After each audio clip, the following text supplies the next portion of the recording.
We're talking a lot about education and education outcomes here at this year's conference, and that is something on the mind of Armen Hratchian. He is Executive Director of Teach for America Detroit and now overseeing Teach Michigan, a statewide initiative to retain teachers in Michigan. So good to have you here. Hey, thanks for having me. So Teach Michigan is a 5-year initiative launched last year. Tell me about it and what's the goal? Yeah, so going back to 2019, Teach for America has brought 600, 700 teachers to Detroit, 60,000 alums across the country. It's an organization that largely focuses on recruiting high-impact, high-potential leaders into schools that have long been underserved, right? And usually focus on first 2 years of teaching. A few years ago, we had this epiphany that what if, instead of bringing first-year teachers, we found those teachers that had already been here for 5, 10 years, who are high-impact educators, the kind of teachers who their students love, their families love, who really understand what they're up to. I always talk about in pro sports, this would be max contract moment, right? And instead of bringing first-year teachers, we said, what if we don't lose the best teachers we already have, right? So we started investing into those teachers a few years, last 3, 4 years. And then last year, as you shared, we launched Teach Michigan, a statewide initiative that invests into, today, 300 educators across the state, teachers as far north as Sault Ste. Marie and Detroit and Benzie County and Traverse City, Grand Rapids, Saginaw, Lansing. And the idea behind all this is to say, yes, we have a teacher shortage. Yes, we need to improve our pipelines into the profession. But more importantly, we're not valuing the teachers we currently have. What would it look like if, as a state, we invested deeply into the teachers we already have and kept them in the classroom where they have the greatest impact? So I hear this word value, and I want to dig in a little bit. What does that mean to value teachers in 2024? Yeah, well, let me share. First of all, it's important that we appreciate teachers, and this is the thing we talk about. I'm on our PTO back in my school. I have 3 kids, and my wife's a teacher. We should love our teachers, right? But what that really means is we should pay them more, right? Today, a teacher who graduates out of college and takes their first job, we call it the pay penalty. They get paid 21% less than their colleagues that also have bachelor's degrees that are going off to other careers. 21% pay penalty to be a teacher. And we know that a teacher, a high-quality teacher, is the most important input into a child's future. When we think about the quality of our education system, the most important thing we can do is ensure we have quality teachers. And yet we're asking our teachers to take a pay cut to be a teacher. We're asking our teachers to have less in their 401ks. We're asking our teachers to work in their buildings 40, 50 hours a week on the nights and weekends, right? While most of us are working from home 2 or 3 days a week, right? It's not a job that we value as a society. It's not a job that right now we're saying, hey, we want the very best people in it because they matter to our kids. We got to do better. Is that message being heard by the people who need to hear it? I think so, and I think we're at a moment right now where we can really make a change. I mean, here's the deal. I was on the Growing Michigan Together Council, right, and the 4 major recommendations, 2 of them were focused on K-12 education. We know as a state, and I look out here at Mackinac, and I was telling some folks the other day, like, you look out here, and we have the most beautiful state in the country. And I don't mean like beautiful, like the best natural assets. We're a top 5 state when it comes to natural assets. Imagine if we were a top 10 state in education to go alongside of that. We would be a state that's thriving. And instead, we're struggling on population. The economy's been struggling. And that's largely because for 30 years we've disinvested in education, right? Well, I mean, that's what I was going to say. So data from the state shows that during the 21-22 school year, the state had a teacher retention rate of 73%. For Black teachers, the retention rate was 59%. Yeah. I'm curious about what's being done then in terms of retention. Yeah. Well, we're modeling this, right? And I will say that the state has made a big, bold investment in the last 2 years, about $1 billion into trying to fix what we consider the teacher pipelines or the process of training teachers to ensure that student teachers are paid, financial assistance, student loan forgiveness, those types of things. But we keep telling folks, the program we're running is more about modeling what it looks like to value educators at a higher level, because we believe, right? This is the other stat that we talk about a lot right now. You go back to when we were kids, right? Our teachers, the teacher that we loved up in front of the classroom, used to tell us that this is a great job. Today, fewer than 20% of teachers in the state tell their students that you should pursue this job, right? They're the greatest validators of this profession. And if they're telling their own students that this is not a job they should pursue, that's a problem. And that's not a problem with the teachers, that's a problem with us as a state and the message we're sending our teachers.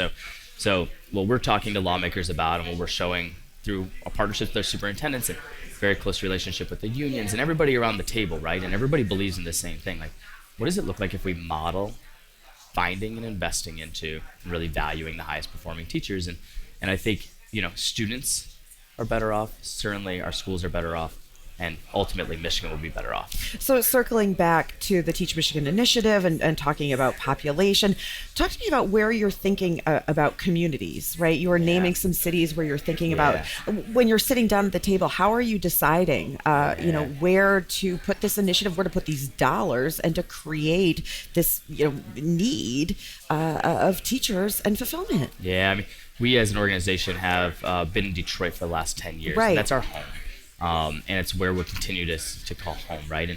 And disinvestment and systemic racism and the challenges that have faced the economy of Detroit, right? There's a huge need, 200 schools, 120,000 kids. But we also know is that poverty, disinvestment, economic disinvestment, that impacts kids, not just in Detroit, but certainly Flint, Lansing, Saginaw, the mid-cities, right? But also Benzie County, right? You go east of the Stephen Bear Sand Dunes, 20 miles, and the kids might look different, but poverty is still impacting them. And ultimately what we look at is opportunity, right? And where you have a lot of kids growing up in poverty together, community assets are depleted, right? The economy's been disinvested into over time, right? We know that opportunity for the students that are growing up in those communities is less, right? I mean, and today, right, we're sitting up here and there's 1.4 million kids going to school today. 400,000 of those kids in this state right now are going to school in high poverty communities. Can you say that again? I want to make sure everyone heard that number. There are over 400,000 kids.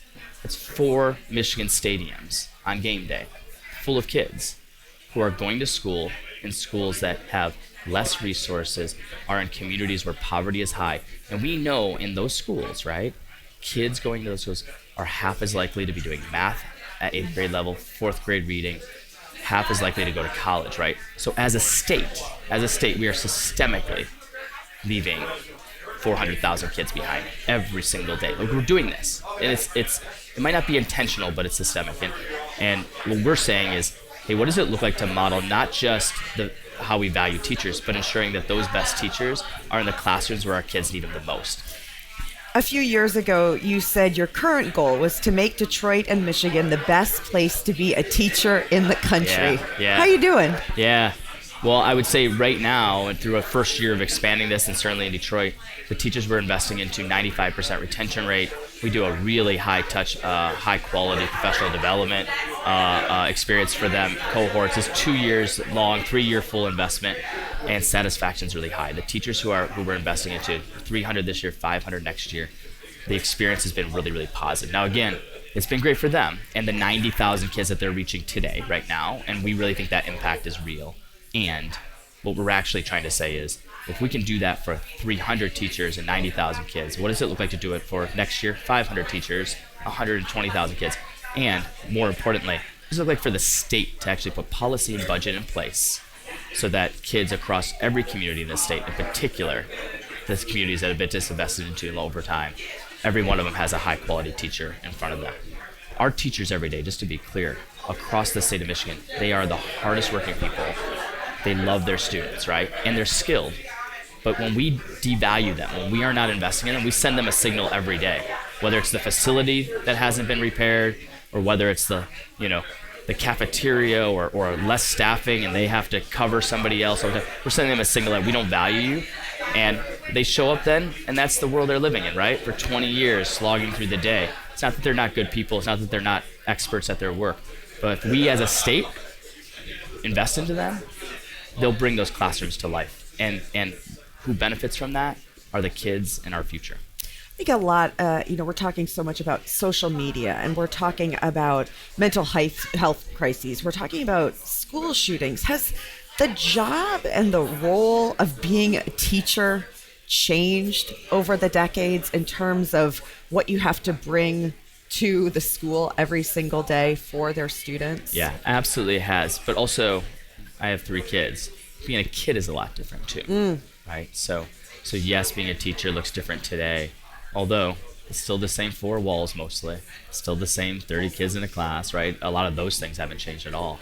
But being a kid today looks a lot different, and those kids, our kids are bringing things into schools that our teachers have never experienced. So we have to do a better job of that. But here's the thing, and there's not a more important, more clear investment that we as a state make, right? Every day, we're $20 billion as a state into our education system.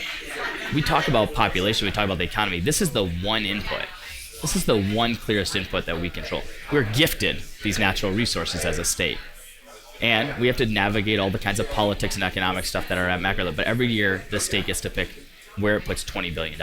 And it's political, right? You got unions and you've got conservative. A lot of people get worried about the K-12 space, too political. Well, investing into teachers is not political.